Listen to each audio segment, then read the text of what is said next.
Olá, muito boa tarde. Começa aqui o programa Eclésia, neste dia em que a rubrica O Passado do Presente nos traz também a presença de Dom Manuel Clemente. Será dentro de alguns instantes. Antes disso, vamos olhar os temas que marcam a atualidade. A Cáritas Portuguesa está a desenvolver o projeto Mais Próximo para dotar de competências os voluntários que trabalham no setor social, nomeadamente nas paróquias. Os primeiros conteúdos formativos foram recentemente apresentados. São promotores de diferentes projetos de ação social e disponíveis para ajudar outros a desenvolver iniciativas que atendam quem precisa. Neste encontro, tomaram conhecimento de conteúdos formativos que permitem concretizar a solidariedade com competência e de acordo com a inspiração do Evangelho. Hoje em dia não se aceita que qualquer função seja feita sem haver um mínimo de preparação. Quanto mais esta que é tão delicada e tão premente no tempo que vivemos, não é? O que tem faltado nesta formação dos agentes são recursos formativos. Tem havido muita formação, mas muito dispersa, de acordo com as sensibilidades das instâncias animadoras ou coordenadoras, neste caso secretariados diocesanos ou cáritas diocesanas. O que se está a pretender agora é, sem dispensar essa possibilidade de se ajustar a formação à realidade de cada diocese, mas naquilo que é o essencial, isso tem que ser comum a todas. Uma responsabilidade pedida à Cáritas, que preparou os conteúdos formativos necessários a quem deseja levar por diante ações de solidariedade. Capacitação técnica e, como diz Bento XVI na sua encíclica social, aquela competência que permite ver com o coração. Numa primeira fase estão disponíveis os conteúdos fundamentais relativos à doutrina social da Igreja, apresentados de forma atrativa e mobilizadora. Estamos a falar de uma apresentação que vai ser utilizada nas paróquias, estamos a falar de um manual do formador, depois existem várias dinâmicas em que o objetivo é dar ideias, sugestões às pessoas, não estamos a falar de um itinerário obrigatório, de um caminho único, mas que basicamente falam sobre os fundamentos da ação social cristã e depois até aos dias de hoje, como é que se pode criar um grupo de ação social numa paróquia, como é que estas reuniões deveriam funcionar, ideias para a dinamização dos grupos. Um projeto que depende de voluntários disponíveis para a criação de grupos de ação social e de párocos que integrem a dimensão da caridade numa comunidade, ao lado de outras como a catequética ou a litúrgica. Depois, o portal da Cáritas Portuguesa disponibiliza os conteúdos formativos necessários. Renovar e inovar à luz do Evangelho é este o desejo de Dom António Carrilho, numa altura em que a Diocese do Funchal se prepara para assinalar 500 anos de história. Um tempo para olhar a riqueza de um passado que deve servir de estímulo para o futuro. Será em 2014 que se completam 500 anos sobre a criação da Diocese do Funchal. Um congresso internacional irá assinalar a data por entre muitas outras iniciativas a desenvolver na Diocese. O bispo Dom António Carrilho vê nestas comemorações uma forma de olhar um passado que se desenvolveu com base nos valores evangélicos. A nossa preocupação ao integrar o congresso no programa das comemorações está exatamente neste desejo de olhar o passado no presente, que é o nosso, mas procurando captar aquilo que vem em espírito missionário, em serviço à comunidade humana e cristã ao longo dos tempos, como estímulo para o nosso tempo. Olhando para o passado, Dom António Carrilho constata que a Madeira foi um viveiro de vocações que se foram espalhando pelo mundo. Mas o papel evangelizador não é apenas exclusivo dos religiosos. Deve ser uma missão de toda a comunidade cristã. Os leigos integram esta igreja que nós queremos integrada na responsabilidade específica. E quem está na família, nas instituições sociais, educativas, políticas, etc. Muitos são leigos católicos, e nós desejamos e queremos que cada um no seu posto e na instituição em que está mais diretamente implicado tenha a consciência da responsabilidade e dos valores do Evangelho que os implante. Sempre pronto a ajudar o próximo, com vasto trabalho na área da ação social, a Igreja Madeirense, mais do que denunciar, quer acima de tudo anunciar. Tem que denunciar injustiças quando elas existem, mas quando elas são claras, quando elas se impõem. Há contextos em que nós estamos todos envolvidos e de tal maneira que muitas vezes é difícil poder estabelecer tão claramente aquilo que facilmente alguns grupos denunciam ou pretendem denunciar. Não podemos fugir às responsabilidades, sem dúvida, mas lembro uma palavra do Papa Bento XVI quando ele dizia: a Igreja tem muito mais que anunciar do que de denunciar. E assim tem sido ao longo de 500 anos, uma memória que a Diocese do Funchal tenta honrar quando comemora 5 séculos de história. Marcou a história da Igreja na viragem da Idade Média para a modernidade. Para o ano, assinalam-se 450 anos sobre o encerramento do Concílio de Trento. Braga vai receber um congresso internacional sobre o tema. A Eclésia esteve na conferência de imprensa de lançamento do Congresso Concílio de Trento, Restaurar ou Inovar 450 anos de história. E de facto muita coisa arrancou daí. Não foi ao acaso que a Arquidiocese de Braga foi escolhida para acolher um congresso internacional sobre o Concílio de Trento.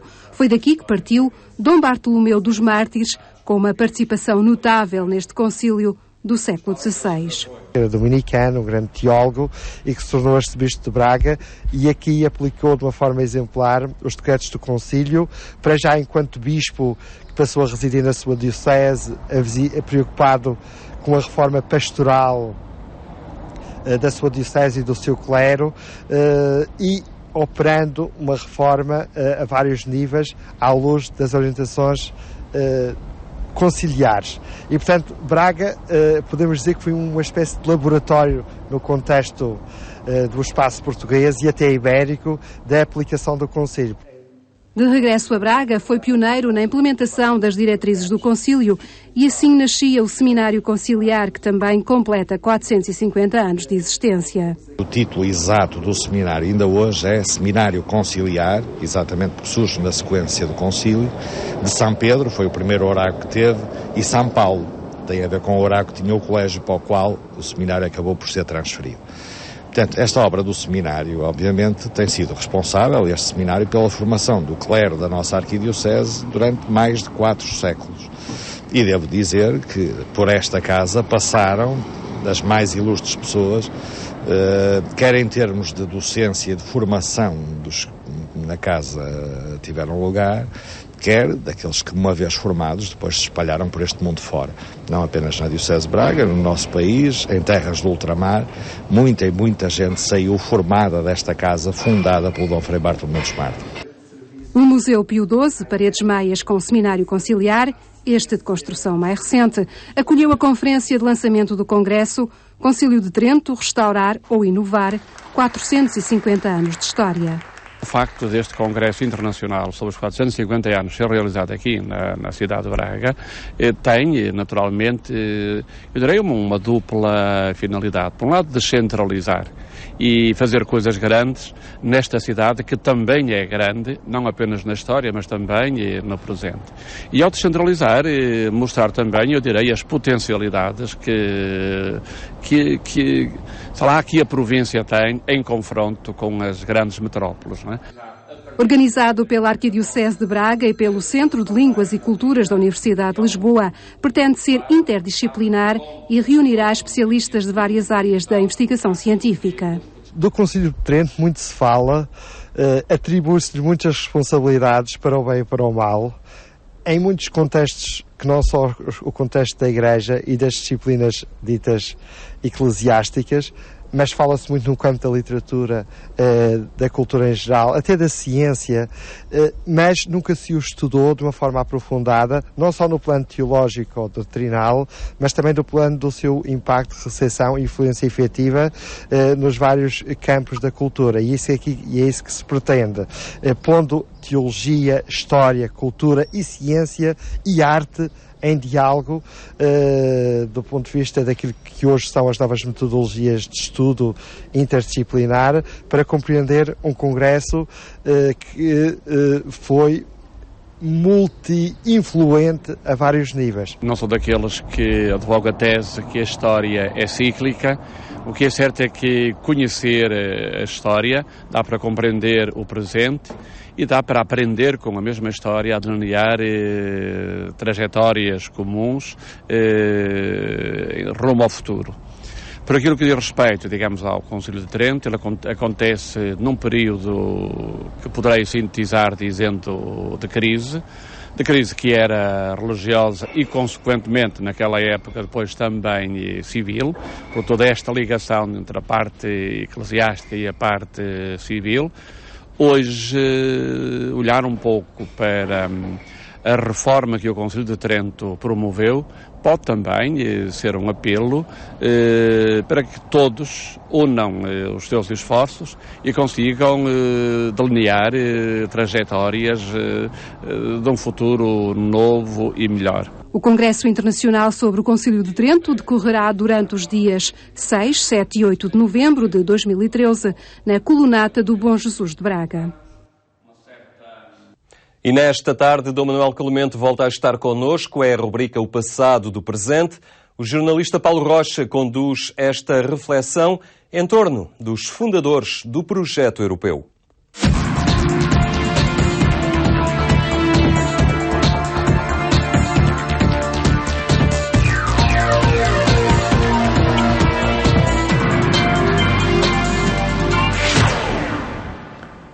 Apresentamos a história da Europa a partir da história dos fundadores da União Europeia, nomeadamente das ideias que quiseram propor para a Europa Unida. E, como sempre, Sr. Manuel, muito boa tarde. Boa tarde, Paulo. Obrigado por estarmos mais connosco.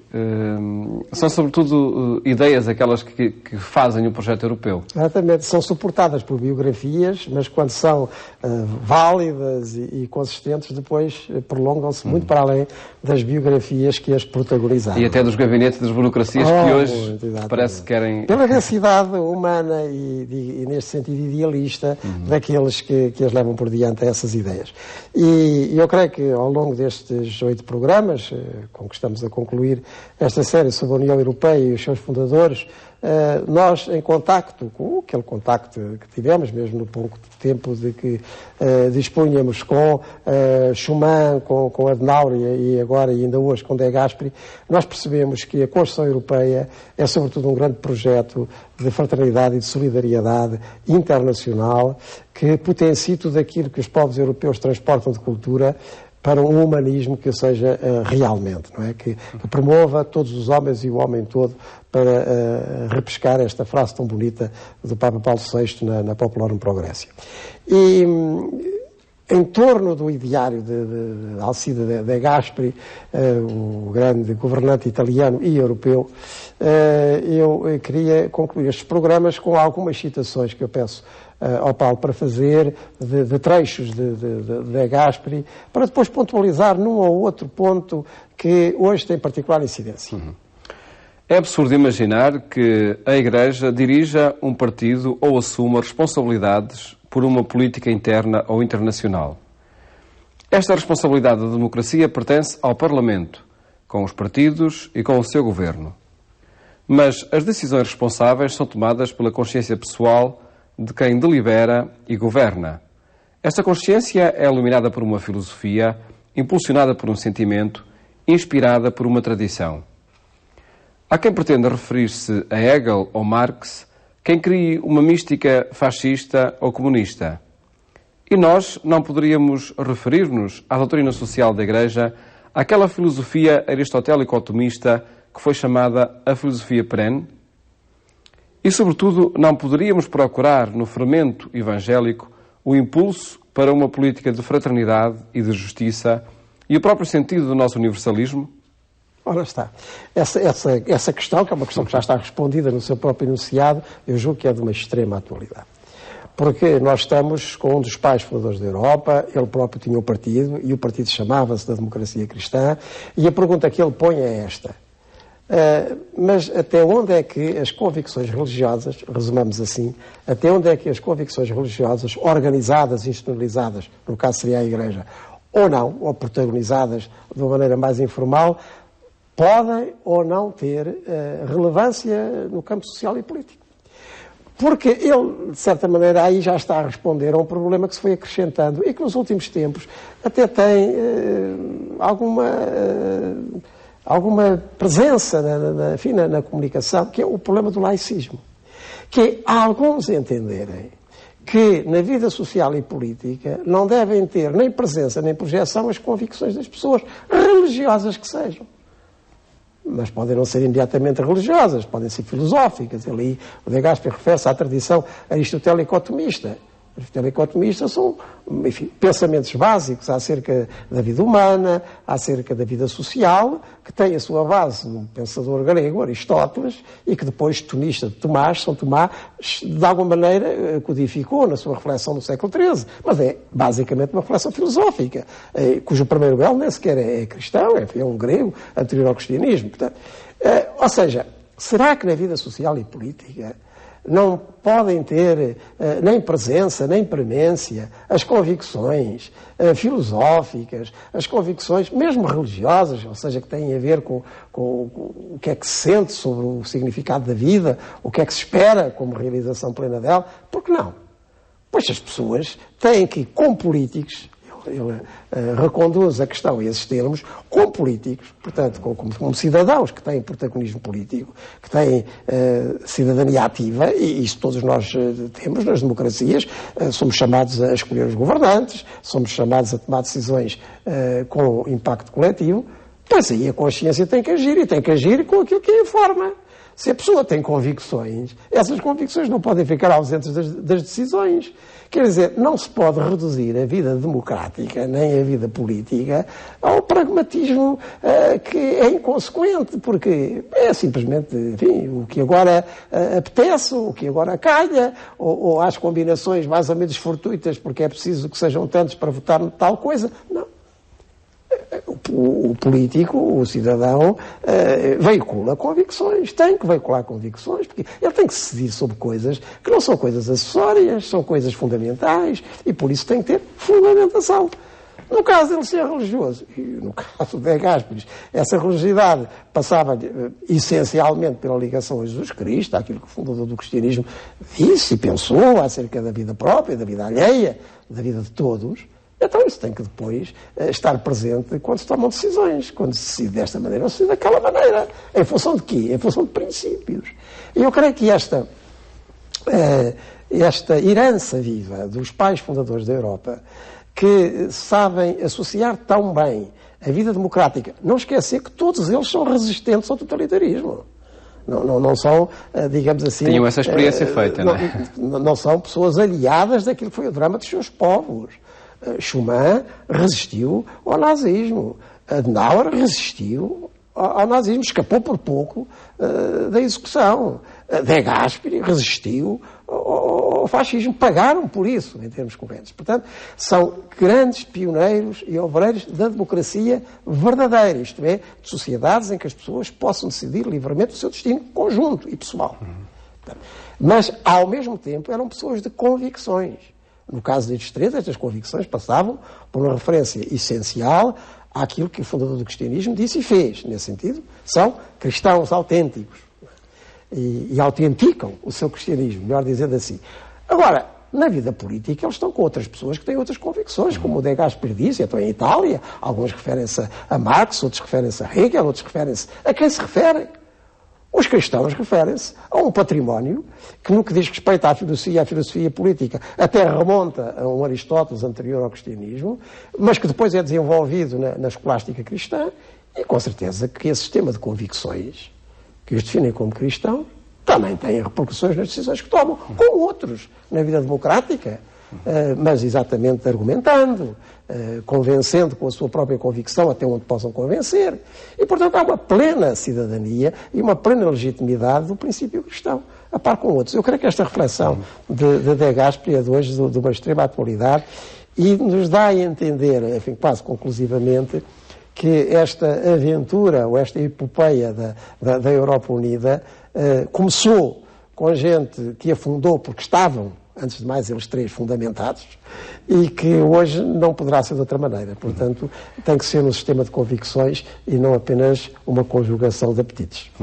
E essas convicções que se exprimem e que se exercem nas mais variadas instâncias e que não obrigam, como também começa por dizer este texto, a tal criação de um partido dirigido pela Igreja. Não é isso, mas não, exatamente, porque eles tinham muito bem as coisas. O partido dele até se chamava cristão, a democracia cristã italiana, mas o que ele diz é que a Igreja não tem uma pendência direta sobre a vida política. Agora, como uma instituição que transporta convicções para aqueles que aderem a essas convicções e depois tenham repressões políticas, é perfeitamente legítimo, porque a pessoa não pode pôr-se na atividade política fora daquilo que são as convicções que a determinam.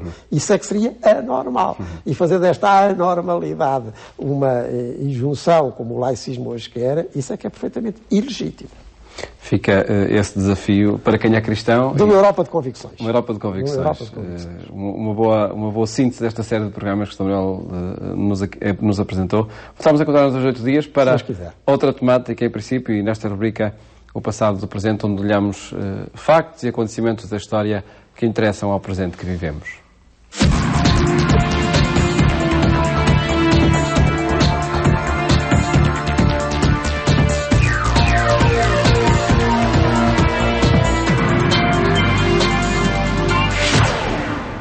E assim se conclui este espaço. Ele estará também disponível na internet em agência.eclesia.pt. Esse é, aliás, o portal que lhe disponibiliza toda a informação relacionada com a Igreja Católica. Tenha uma boa tarde e até amanhã, se Deus quiser.